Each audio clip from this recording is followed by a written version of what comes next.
I speak for the hopeless. The ones who wear their insecurities only covering here and here. I speak for the hurt. The female's losing sleep while he's in bed winning, and she's playing like she doesn't even care. I speak for the mulattoes. You don't know whether to mark black or white or both or other, so you just mark Jamaican. I speak for the dreamers who hide their vision in a degree. The ones born in 95, I speak for those who fear working a 9-to-5 and success was pressed in their head their entire lives. They've been told, I don't want you to struggle, I want you to have the things I didn't have, but get shunned when they speak of their collection of hopes and dreams. I'm speaking for you. Those hiding behind books and screens, makeup and clothes or the absence thereof. Your voice is now here, in the flesh on a stage, spreading the word. She has gone through so much and came out of the cave unrecognizably bright. Because no one I know has ever seen true joy with their own eyes before, as I have. I attempt to speak of your story. I speak of my story, all for His glory. On a completely spiritual high, I speak for all lost Christians that have no high voice. Those so poor, all they have is money, and that can't buy a voice that's heard. I speak for the teenage girl who may be depressed and writes on her binder, I love Jesus, but wouldn't be able to pick him out of a lineup, has falsely accused him of murder, and during interrogation he explains, I give life, I do not take it, but she won't believe him. If she did, she might be able to look in the mirror and recognize a piece of him, but she doesn't even know who he is anymore. Her paint is screaming and shattering glass made of joy, hoping enough mirrors will break to reverse the curse, praying finally behind that last one might truly be love, but truth is, he's been within you the entire time. You began to hate him, gave him to men and women, juiced him up and drowned him away so much.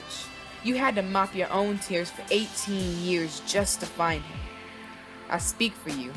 Stuck cycling in sin, if you don't turn away now, that jail cell door will slam shut, life will explode and flames will ignite everywhere. For all called law-abiding citizens, poetic justice will be served. I'll plead on this pedestal, knowing better yet I'm still a fool. So I speak for the slaves and the owners, the apologetic and those still being murdered because of skin. I refuse to have my king killed by 12. Pop said he'd rather be judged by 9. I'll speak for the dead, those who stood up for his law and died for his life. I'll try to speak for the Tex-Mex considering I am exactly 3%. Speaking for the Caucasian in me who get blamed for everything when there's not even choice in the base of skin that comes out. Speaking for the Asian whose eyes see more harm in one day than some of us in an entire lifetime. I'm speaking for the Native Americans who know nothing outside of the res, who were forced to live in the desert because half of me was selfish and wanted to try and fix a system that wasn't broken.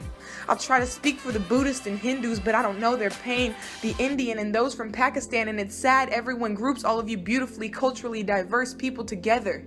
I'm trying to speak for all, but it's not me.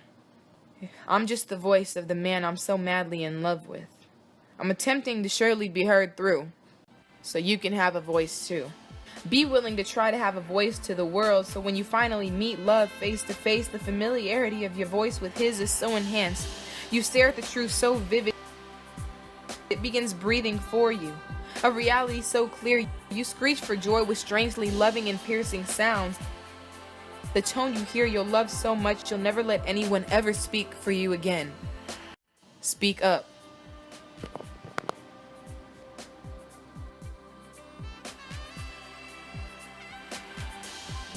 I know everybody's in the same mess, I'm telling you. We all are.